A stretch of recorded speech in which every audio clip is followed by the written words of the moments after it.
morning. Oh, that was lame. Good morning.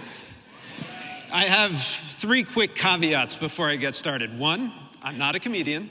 2, I'm not an actor. And 3, I don't know Tina Fey. I'm sorry.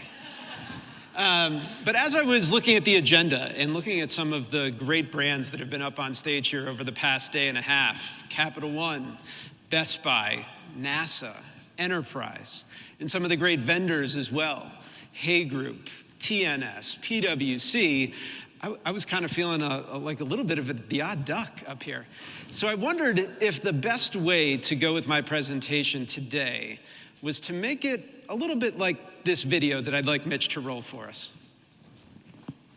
Walk on stage, walk on stage, walk on stage. I am a thought leader. You know that I'm a thought leader because I'm wearing a blazer, I have glasses, and I've just done this with my hands. I'll now walk over to my laptop. By doing so, I'm demonstrating to you that as a thought leader, I understand technology and that there will be slides. Because everybody knows that a presentation seems more legitimate than it actually is if there are slides. I'm now going to come back to the center of the stage and give you some unremarkable context about how I became a thought leader. If it's okay with you, I'd like to pace while telling you this story. In 2009, I met a thought leader, and I asked him, how did you become a thought leader? And you know what he said? He said, I don't know. Now, that doesn't sound important, and it's not. But if I repeat it 3 times, I'm making you believe that it is important. He said, I don't know. I don't know. I don't know. I'm going to pace back to the center now. Pat Kelly is a Second City alum from our Toronto theater. Feel free to take a look at the full video. It's 4.5 minutes of fun. But there's 2 words that I'd like to throw out here this morning that I personally haven't heard enough of over the past day and a half. One is play, the other is fun. Play and fun. Think about that for a second. All the areas in our lives where we play. We play sports, we play games, we play with our children, we play with our families, we play at the pool, and then we go to work. Show of hands, who had fun at work last week? A more engaged crowd than most. That's great. But before I dive in, keep those words in mind, but hopefully everybody knows the Second City. If you don't, a brief history. I don't know Tina Fey, many people do. But Second City got started in 1959, I believe, 1959. In Chicago, improv theater, Tina Fey, Stephen Colbert. If anybody saw recently, Stephen Colbert had a great colloquy with Keegan-Michael Key about improv on his show a couple nights ago. Keegan was an alum of ours as well, all the way back to the first cast of Saturday Night Live. John Belushi, Bill Murray, Gilda Radner, you name it. Lots of Second City alums. What we do on our side of the business, Second City Works, we bring all of those principles that make Tina Fey, Stephen Colbert, Steve Carell great improvisers and bring them into the world of work. Specifically, by using the very same tools that all of those individuals use to train and bring them to you. And so here's what we believe. A few statements up front. Overall, it's our goal and our mission at Second City Works, we believe that we can make work better. Put another way, work doesn't have to suck. And so here's what we believe. First, here's some of the things that we believe about you, frankly. That you want your teams to work smart, work creatively, collaborate with purpose, and have fun doing it. There's that word again. Here's what we find when we work with a couple hundred companies every year, doing improv workshops, creating custom video, doing corporate entertainment. Here's what we see, though. We see a lot of conventions, dysfunction, that make that fun, that play, that creativity really hard. But here's what we believe, though. We can't ignore that dysfunction because that's where all the comedy comes from. How many times do you go home and you have a great story because there was just so much dysfunction at the office today? And we've got to change the conventions. As you just heard, change is incredibly hard, but we've got to change the conventions. And that's where improvisation comes in. We don't go to work with a script, I hope. Anybody working with scripts? No, good. We improvise every single day, whether we know it or not. As much as I practiced this talk last night, I will improvise a few things as I go, including the pacing back and forth. It's what I do. But we can make work better if, and this is if we play, if we practice, and we connect. Those are three things oftentimes that, again, are missing from the employee engagement story when we talk to our clients. Play, practice, and connect. So we believe there needs to be more play in work. There needs to be more creativity in work. There needs to be more fun at work. We shouldn't have to go home and say that day was miserable. And here are a few things that we know, not just at Second City Works, but again, from the 55-plus history of the Second City. Audiences want to get in on the act. And predominantly, I know we're HR professionals here in the room. Think about for a second, who's your audience? Your audience are all your teams, your leaders, your colleagues, out in the business doing their day-to-day work. They want to get in on the act. Engagement isn't a thing that happens to them. Engagement has to be a thing that happens with them, in dialogue with them. Quick show of hands, who's seen a Second City show in Chicago before? About, let's call it 10, 15%. So here's what's interesting. About a Second City show is 2 acts of scripted sketch comedy. Then everybody claps, yay. Then we open it up for a 3rd act of improvisational comedy, where the improvisers on stage will gather suggestions from the audience and create improv scenes on the fly. That 3rd act becomes, over time, the next show. The best sketches from that improvised part become the scripted sketches of the next show that debuts on the stage. Our audiences are always in on the act. A Second City show does not happen if the audience is not in on the act. And yet at work, we don't often bring our colleagues in on the act. We push down policies, procedures. Our leaders command and control. We don't have fun. And here are a few things that we're noticing in our work, and they echo a lot of the themes that I've heard from all the other speakers, that makes this getting in on the act so much more important. One, we've got ever more diverse, ever more multi-generational teams in the workplace. You know, we heard from United Technologies yesterday about the importance of diversity and inclusion being that ongoing skill building. How do we get everybody in on the act in a way that they can relate to one another? Second, we heard it in the mindfulness talks yesterday. We're seeking that emotional connection with one another. We believe there's authenticity and human connection that has to be reestablished. You heard that in the video here this morning. But yet, why? Ask yourself, why do we forget about that when we go to work?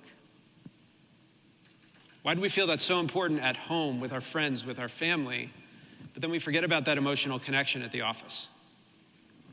And then lastly, we have found that entertainment, that audience-driven narrative, education, all coming together. And so for us, before I get everybody on their feet and doing some of this fun stuff, because truly you don't want to hear me talk very much, how can improvisation help all of this? 5 quick things. First and foremost, improvisation is educational. Little known story. One of the founders of Second City was a gentleman by the name of Paul Sills. His mother was a woman by the name of Viola Spolin. She's written a book called Theater Games. It's on Amazon, check it out, very old. But Viola Spolin created these theater games, which are now the same, really some of which are the same theater games that I'm gonna play with you here in a minute. She used them with inner city children in Chicago that came from diverse backgrounds, German, Polish, Italian, you name it, and played these theater games, these improvisational games, to help all of those different children from different backgrounds assimilate and learn to talk cross-culturally. That in and of itself was the founding of improvisation. Paul Sills brought that to the Compass Players, which became Second City. Second, improvisation is play and games. It's what we do. Really, these slides, it almost pains me to put slides on the screen. And we're gonna play, we're gonna do some games here in a minute. I've already talked about how improvisation gets the audience in on the act. Improvisation also breaks down silos. If you were to come to Second City, see a show, you'll notice that we have 6 actors up on stage on one of our shows. We've got the audience right here. There's no wall there. The improvisational actors are talking to you, the audience is talking here. And the improvisers are talking amongst themselves, creating brand new material from nothing. It breaks down those walls. Everybody is an equal part of that ensemble. Lastly, improvisation creates abundance. There are a ton of ideas that come out of improvisation. In fact, those third acts, if you think about it for a moment, one of our shows at Second City typically runs for about 9 months to a year.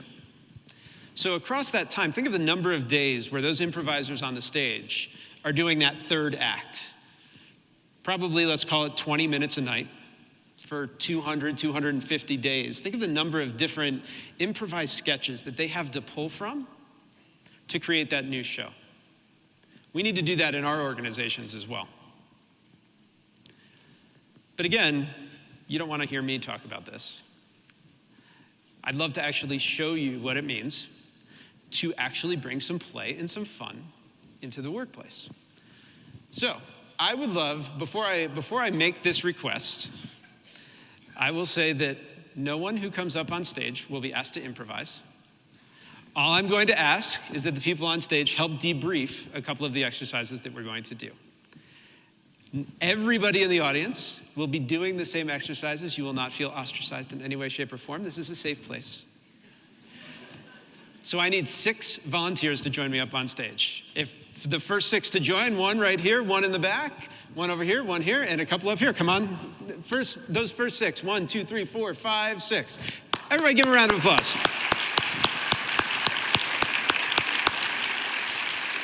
Thank you. Thanks very much.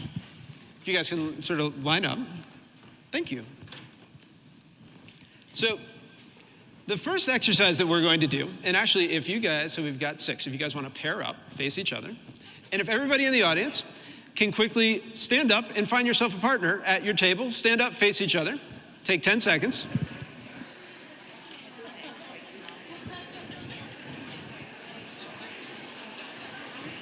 All right. Look at all this engagement that's happening. Okay, let me explain the rules.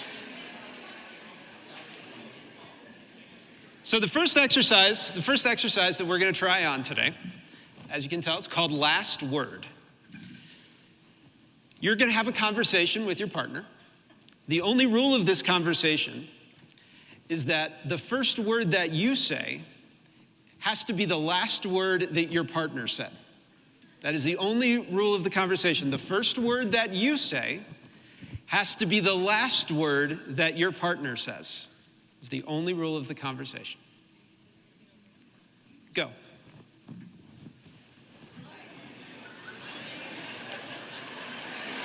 And time. Give yourself a round of applause.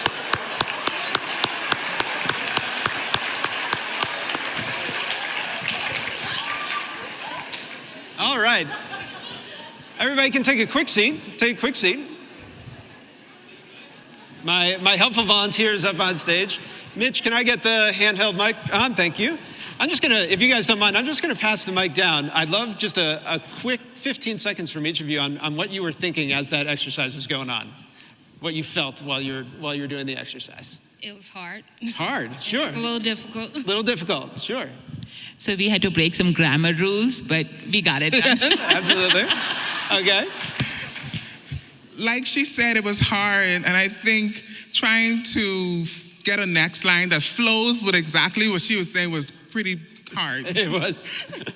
Yeah, it was hard. We talked in circles. I think we said Maine and Canada about 15 times each.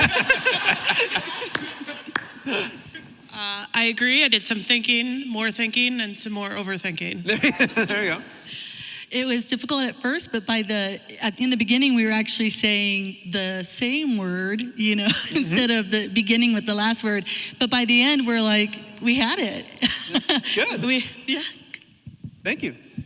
What was the, and y'all can answer this at the same time, and hopefully you can too. What was the single biggest thing you had to do to make that exercise work? Listen, or think. Think is good too, but listen. And so here's, I love the listening exercise, the 2-minute talking and listening yesterday, because it blends so well with this. If we're thinking about engaging with our teams and connecting with our teams, how often are we truly listening? Good question. Well, we say at the Second City, if the conversation is the length of my arm, from my shoulder to the end of my fingers, where do we typically start to tune out in that conversation? The shoulder. Oh, some people are tuning out the shoulder. All right. Normally we get the elbow, but sure, somewhere in this neck of the woods, yes. And so, but for this particular exercise, where did we have to get to? We had to get to here, because it was necessary. And so take that back. When we think about play, when we think about fun, when we think about engaging our employees, how much of that engagement is simply our ability as leaders to listen, and our ability as leaders to then respond in kind to them based on everything that they've said, not just what they're saying at the beginning, not just what they're saying at the end. And if you think about when we do tune out at the shoulder or the elbow, what do we tend to do? What are we doing when we tune out at the shoulder or the elbow? Yes, say that again. We could be thinking about what we're going to say. We're waiting to talk and not listening. That's exactly right. That's exactly what happens. We're formulating our own thoughts. And compare that, though, to the world of improv on stage, where if an improviser in a scene already knows what they want to say next, they're going to miss the previous person's line. They're not going to be able to create something new. And again, we do that way too often as managers and leaders with our own teams. Even to the conversation that Corn Ferry was just talking to us about. Too often, we know what we want to say, but we're not listening for that feedback in the change. So let's do our second exercise. You guys can stay up here. You guys can do this one too. It's called 60-30-10. Some very precise time limits on this one. So everybody, again, stand up, find a new partner this time, and one instruction. Everybody stand.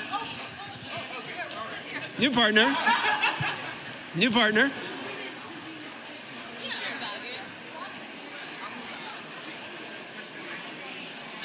All right.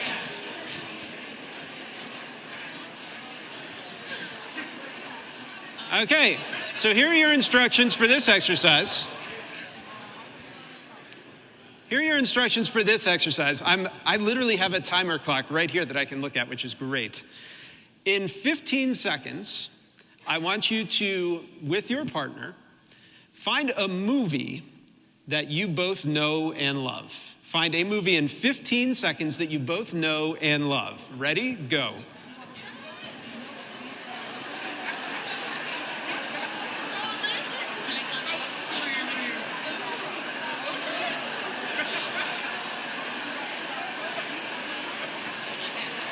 And stop.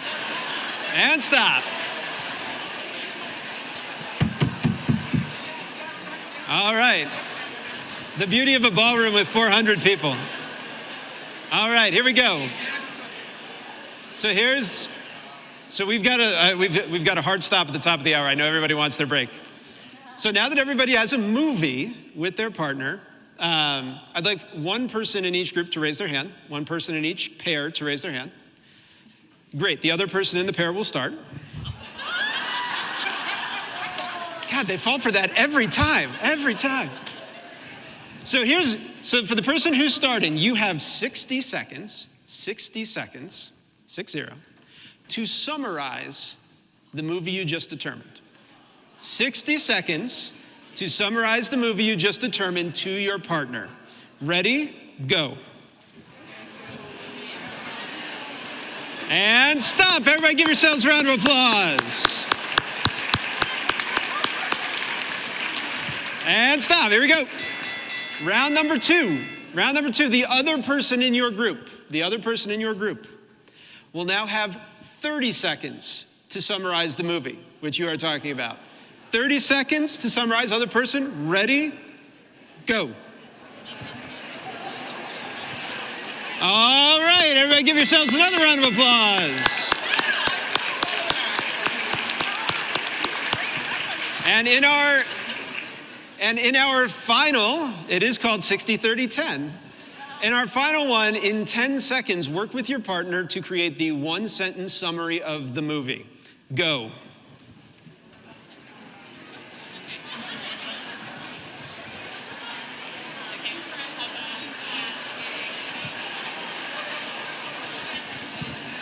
And we're done. Everybody take a seat. Thank you. All right, everybody can take a seat. Thank you. Before I debrief the exercise, I've got 3 pairs up here. I'd like each group to tell the audience your one-sentence summary of the movie, and we're going to see if we can guess the movie. Okay, so 2 friends have a public access show. One of them wins the girl. Party time, excellent. And the movie was? Wayne's World. Wayne's World, there you go, fabulous. And your one-sentence summary in this group here. If I can remember correctly, I think it's love is fair. All is fair in love and basketball. All is fair. Movie? It's fair in love and, huh? Yes. Love Love and and basketball. There you go, fabulous. And your ones? Go ahead. The role of male in bringing 2 people together in 2 different cities, although both of them have different things that they're doing, but it's mostly bookstore. Yes, we got it. So, and can we get a round of applause for our folks on stage, and then you guys can go back, sit down. Thank you. You guys, thank you.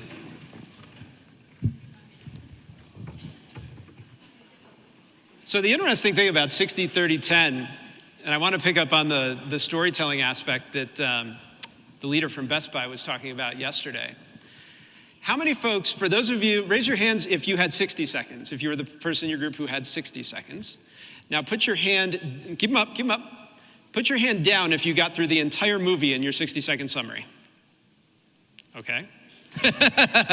For those of you who had 30 seconds, the other half of the room, put your hand down if you got through the movie in 30 seconds. Aha.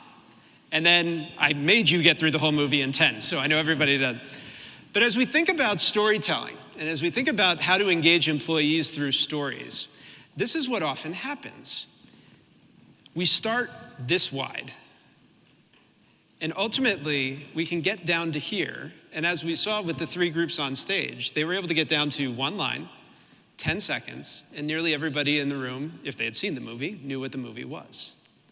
How often can we say that about the stories that we tell at the workplace, with our colleagues, with our teams, where we can distill the message we want to tell down to a single sentence that is understandable, in plain English, and that engages the folks sitting across the table from us. Meanwhile, having fun doing it.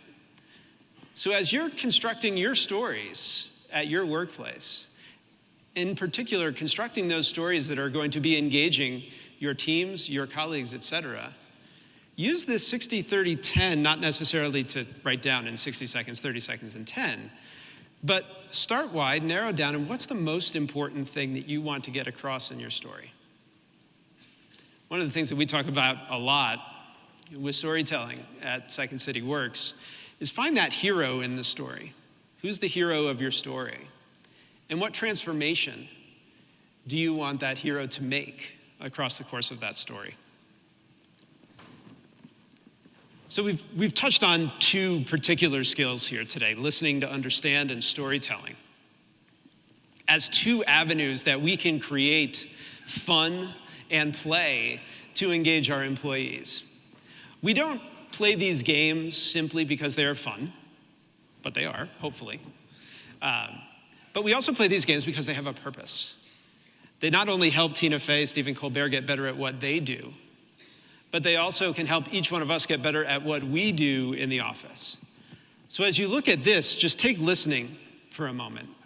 Think of all the different opportunities that we have in our day jobs to listen to understand on the left-hand side.